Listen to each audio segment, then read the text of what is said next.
नमस्कार विद्यार्थी मित्रांनो, स्कॉलरशिप आणि बरंच काही या आपल्या यूट्यूब चॅनलमध्ये तुम्हा सर्वांचं पुन्हा एकदा मनापासून स्वागत.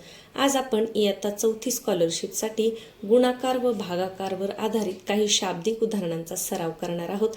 चला तर मग व्हिडिओला सुरुवात करण्यापूर्वी चॅनलवर नवीन असाल तर चॅनलला सबस्क्राईब करा. आपल्या चॅनलवर तुम्हाला मंथन आणि स्कॉलरशिपसाठी भरपूर असे उपयुक्त व्हिडिओ पाहायला मिळतील. आता गुणाकार आणि भागाकारची शाब्दिक उदाहरणं जी आहेत ती मी इथे मिक्स घेतलेली आहेत, वेगवेगळी नाही. तर पहा, पहिलं उदाहरण पहा.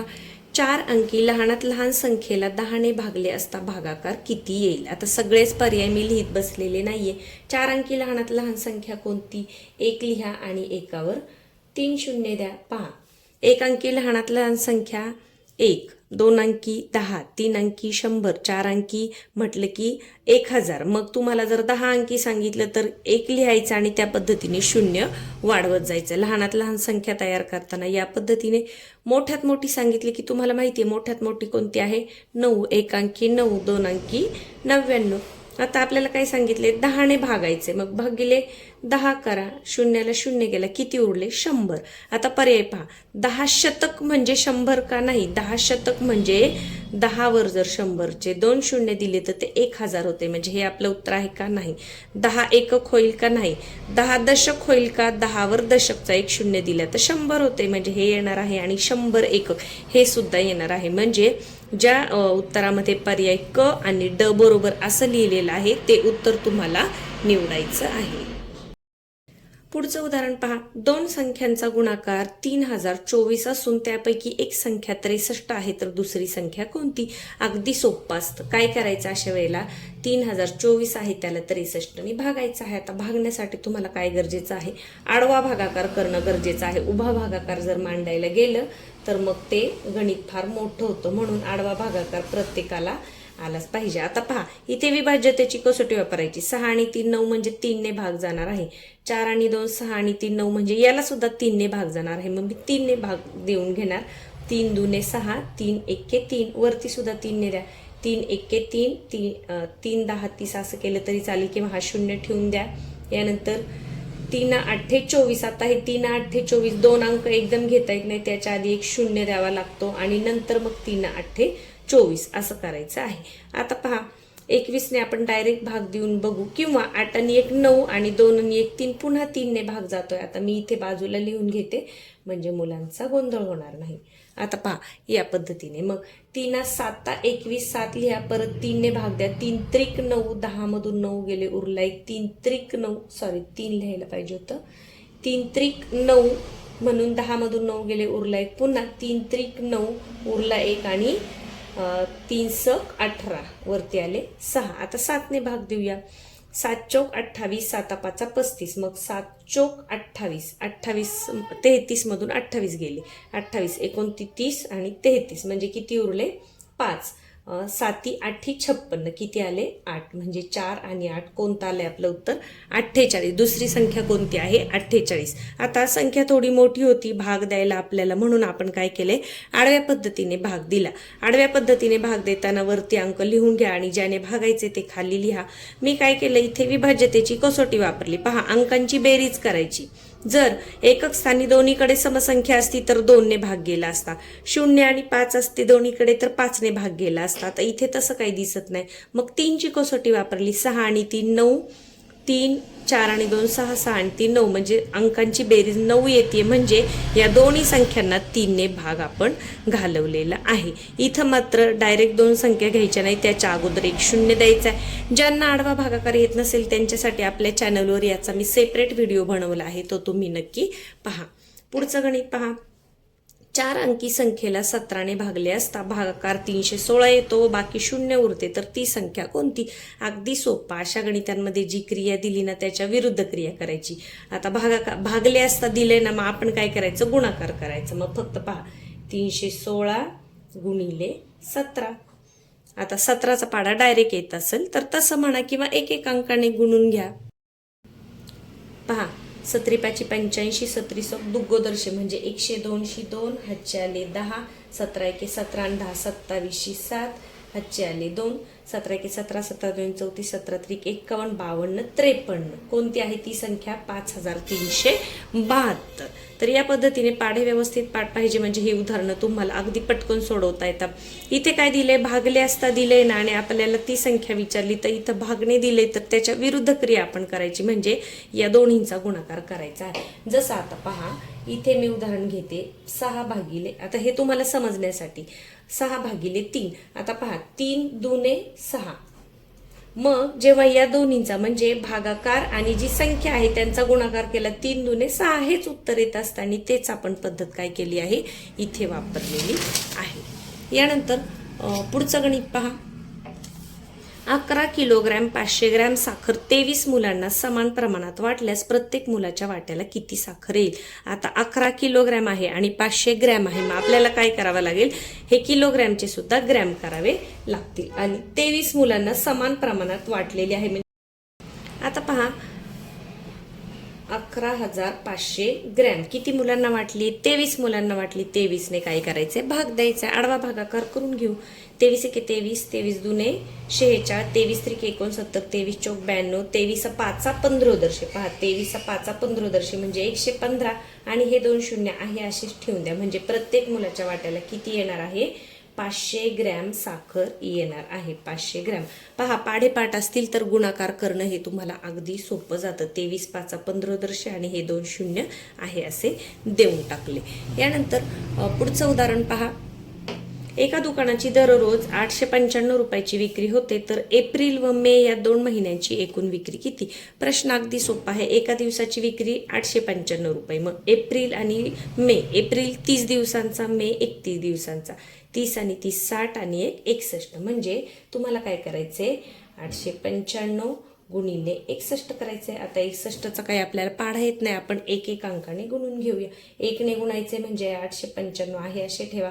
1 ने गुणून झाले मग एकक स्थानी इथे खाली शून्य द्या आणि आता 6 ने गुणा. 6 पंचे 30 शून्य हातचे 3 9 सक 54 55 56 57 7 हातचे 5 6 8 48 49 50 51 52 53 आणि यांची बेरीज करा. 5 5 9 9 7 आणि 7 14 आणि 1 15 5 हात चालय 3 आणि 4 5 5 म्हणजे 54,595. किती विक्री होईल, 54,595 रुपये. आता मी इथे पर्याय लिहित बसले नाही कारण त्याच्यामध्ये वेळ जातो. इथे आपण फक्त गुणाकाराची क्रिया केली. फक्त एप्रिलचे 30 दिवस आणि मेचे 31 दिवस हे लक्षात ठेवायला विसरायचं नाही. यानंतर पुढे पहा. मंगेशची 5 वर्षांची शिष्यवृत्ती 900 रुपये असल्यास त्याला 2.25 वर्षानंतर शिष्यवृत्तीची किती रक्कम मिळेल. आता 5 वर्षांची शिष्यवृत्ती दिली मग आपल्याला 1 वर्षाची पहिल्यांदा काढून घ्यायला लागेल. मग 5 वर्षांची जर 900 आहे तर 1 वर्षाची किती म्हणून 900 भागिले 5 करा. 5 ने भाग द्या. 5 एके 5, 9तून 5 गेले उरले 4 पंचे 48 आणि हा एक शून्य देऊन टाकला म्हणजे 1 वर्षाची 180, दुसऱ्या वर्षाची पण किती 180 आणि 1.25 वर्ष म्हटले मग पहा 180 चे निम्मे 90 आणि त्याचे पण निम्मे 45 म्हणजे जे वर म्हणजे 180चा पाव भाग जो आहे 45 ते आपल्याला याच्यामध्ये मिळवावं लागणार आहे. पहा कसं केलं. 5 वर्षांची 900 म्हणून 900 भागिले 5 केलं. 1 वर्षाची आली 180. आपल्याला 2.25 वर्षांची पाहिजे. 1 वर्षाची 180, दुसऱ्या वर्षाची 180 आणि 2.25 म्हणजे वरचा जो पाव भाग आहे तो किती येतो 180 चे निम्मे 90, 90 चे निम्मे 45 म्हणजे 180चा पाव भाग आहे 45 आणि मग बेरीज करा. 5 8 1 8 2 16 आणि 4 20 शून्य हातचे आले 2 2 2 4 405 रुपये त्याला मिळतील. या पद्धतीने पहिल्यांदा भाग दिला आणि नंतर आपण फक्त इथे तुम्हाला 1.25 वर्षाची म्हणजे जे वरचा पाव भाग आहे तो तुम्हाला काढता आला पाहिजे. अगदी सोपा आहे. 180 चे निम्मे 9 दुने 18 भागा 90 आणि 90 चे निम्मे 45 तोंडी आहे. पुढे जाऊयात. पहा पुण्याहून नागपूरला जाण्यास 3 तासात 246 किलोमीटर अंतर जाणाऱ्या मोटारीने 12 तास लागतात तर पुणे ते नागपूर अंतर किती. आता पहा पुण्याहून नागपूरला जाण्यास 3 तासामध्ये जर 246 किलोमीटर अंतर जाती तर मग 1 तासाचं अंतर आपण काढून घ्यायचं. मग पहा कसं काढणार. 246 भागिले 3 करा. 246 भागिले 3 केलं तर 1 तासाचं उत्तर आपल्याला मिळणार आहे. 3 8 24 आणि 3 दुने 6 म्हणजे 1 तासामध्ये किती जाते ती 82 किलोमीटर जात आहे. आणि मग 12 तास जर लागत असतील तर 82 गुणिले 12 करा. 82 गुणिले 12, कारण आपल्याला अंतर काढायचे. मग काय 12 दुने 24 4, हातचे आले 2, 12 8 96, 97 98, किती झालं 984 किलोमीटर. किती आहे 984. कसं केलं पहा. सुरुवातीला आपल्याला काय दिले 3 तासामध्ये जाणारं अंतर दिले. मग आपण 1 तासाचं अंतर काढलं. कसं काढलं 246 भागिले 3 केलं. 1 तासाचं उत्तर आलं 82. मग 12 तास जर लागतात ते तर 82 गुणिले 12 करा. मग आपल्याला अंतर मिळून जाईल 984 किलोमीटर. पुढे पहा. 112 ही संख्या 38 वेळा घेऊन बेरीज केल्यास एकक स्थानी कोणता अंक येईल. ही उदाहरणं वाचल्यानंतर आपल्याला अवघड वाटतात पण सगळ्यात सोपी असतात. पहा आता हे आपण 38 वेळा लिहित बसणार का? अजिबात नाही. एकक स्थानी काय आहे 2 आहे आणि इथे काय आहे 8 आहे. फक्त यांचा गुणाकार करायचे. 38 वेळा लिहिलं म्हणजे या दोन्हींचा गुणाकार करा. 8 दुने 16, 16 आलं ना. मग 16च्या एकक स्थानी काय आहे 6. मग त्यांच्या सुद्धा एकक स्थानी काय येणार आहे 6 येणार आहे. कोणतंही कच्चं काम न करता 8 दुने 16 आणि एकक स्थानी 6 हे तुम्ही अगदी तोंडी सुद्धा सांगू शकता. यानंतर 26 पेट्यांमध्ये सारखेच 988 आंबे भरले तर त्याच आकाराच्या 250 पेट्यांमध्ये किती आंबे भरावे लागतील. 26 पेट्यांमध्ये 988, मग काय करायचं एका पेटीतले आंबे काढून घ्यायचं. 988 भागिले 26. आता पहा 26चा पाढा 4थीच्या मुलांना येत असेलच असं नाही.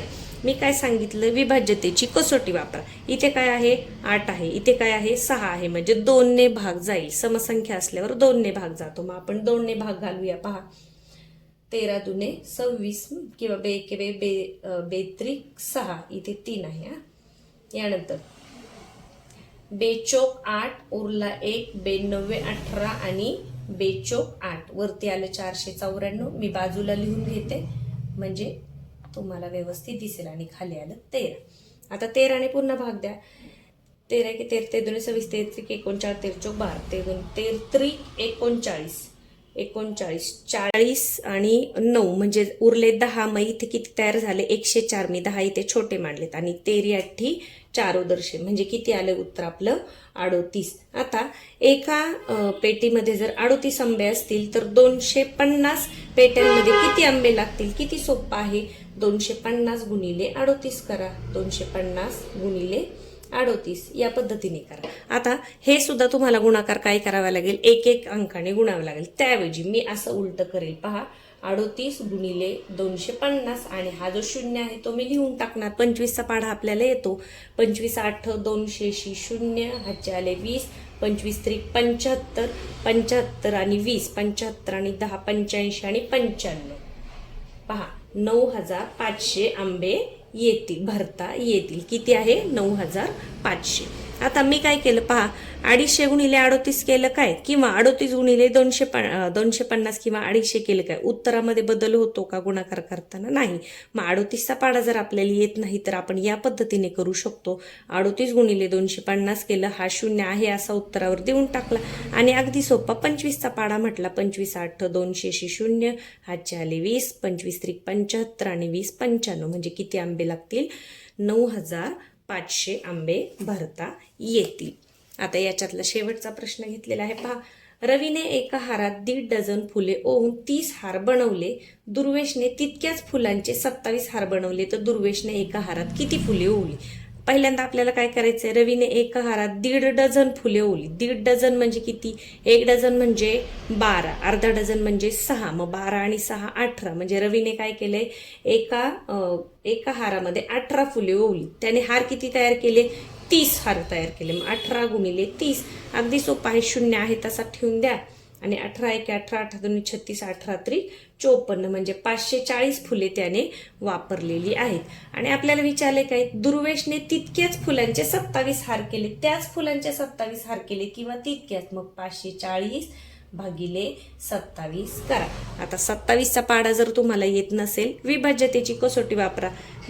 7 आणि 2 9, 5 आणि 4 9, अंकांची बेरीज 9 आली म्हणजे कितीने भाग जाणार याला 3 ने भाग जाणार आहे. तर पहा 3 9 27 आणि 3 1 3 4 5 उरले 2, 3 8 24, हा एक 0 देऊन टाकू. 180 भागिले 9 इथे जागा पुरत नाही म्हणून मी साईडला घेतलं. किती सोपं आहे. 9 दुने 18 हा एक शून्य देऊन टाका. म्हणजे एका हारामध्ये किती फुले दुर्वेश घालेल. 20 फुले घालणार आहे. सुरुवातीला 1.5 डझन म्हणजे काय हे तुम्हाला समजलं पाहिजे. 1.5 डझन म्हणजे 18.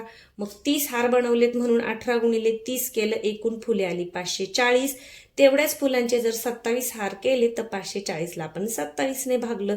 भागण्यासाठी आपण विभाज्यतेची कसोटी वापरली. 7 आणि 2 9, 5 आणि 4 9. अंकांची बेरीज 3च्या पटीत आहे म्हणजे या संख्येला 3ने भाग जाणार आहे. आणि ज्यांना 27चा पाढा येत असेल ते डायरेक्ट सुद्धा करू शकतात. 27 एके 27, 27 दुने 54. पहा मी इथे करून दाखवते तुम्हाला. जर पाढा येत असेल तर एकाच पायरीमध्ये हे उत्तर येतं की 27 दुने 54 आणि हा एक शून्य म्हणजे किती फुले आलेली आहेत. 20 फुले आलेली आहेत एका हारामध्ये. कोणाच्या. दुर्वेशच्या. तर या पद्धतीने शाब्दिक उदाहरणं ही अगदी सोपी असतात. फक्त उदाहरण वाचल्यानंतर नेमकं आपल्याला काय करायचं हे तुम्हाला समजलं पाहिजे आणि तुम्हाला विभाज्यतेच्या कसोट्या माहीत असल्या पाहिजे. तसंच पाढे सुद्धा तुमचे चांगल्या प्रकारे पाठ असले पाहिजे. तर जेव्हा मोठे मोठे भागाकार येतात पाढा पाठ नसेल तेव्हा या पद्धतीने आडव्या भागाकार करायचा आहे. त्याच्यासाठी सुद्धा तुम्हाला 2ची कसोटी 3ची कसोटी माहीत पाहिजे. आणि लहान मुलांना शक्यतो 3ची 2चीच कसोटी विचारली जाते किंवा त्याच्यावर आधारित त्याने भाग जाणाऱ्या संख्या इयत्ता 4थी पर्यंतच्या विद्यार्थ्यांना विचारल्या जातात. तर या पद्धतीने आपण गुणाकार आणि भागाकाराची शाब्दिक उदाहरणं कशा पद्धतीने तुम्ही सोडवू शकाल याचा आज सराव घेतला. पुढच्या व्हिडिओमध्ये आपण आणखीन एखाद्या महत्त्वाच्या विषयावर किंवा महत्त्वाची उदाहरणे सोप्या पद्धतीने कशी सोडवायची हे मी तुम्हाला सांगेन. चला तर मग व्हिडिओ आवडला असेल तर व्हिडिओला पटापट लाईक करून घ्या. चॅनलवर नवीन असाल तर सबस्क्राईब करा. तुमच्या मित्रमैत्रिणींना व्हिडिओची लिंक शेअर करायला अजिबात विसरू नका. धन्यवाद.